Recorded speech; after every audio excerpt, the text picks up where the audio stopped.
kartangizda agar yaxshigina pul aylangan bo'lsa, bemalol 50 million so'mgacha siz bankdan qarz olib tursangiz bo'ladi. Hozir ishdan keldim, lekin uyimga kira olmay o'tiribman. Nimaga?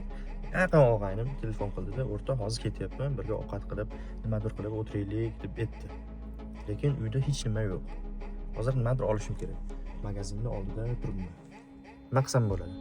Oylik tushgan yo'q. Yaqinlardan, o'rtoqlardan, qarindoshlardan so'rash yoqmayapti to'g'risi. Bitta yechimi bor va bu samarali. Biz bankdan vaqtinchalikka qarz olib turamiz, ya'ni 55 kungacha. Buning uchun bizga TBC bankning Osmon kart kredit kartasi yordam beradi. Xullas bu qanaqa karta?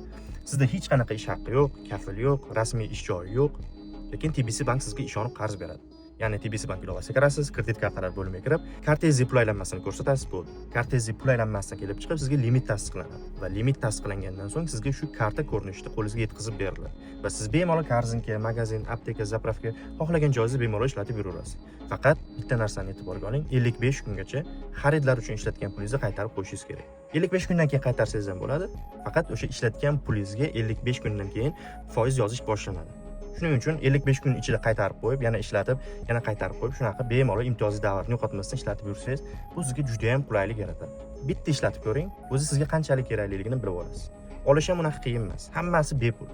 Ilovaga kirasiz, ariza qoldirasiz, bo'ldi. Bu videoni yaqinlaringizga yuborib qo'ying, albatta kerak bo'ladi.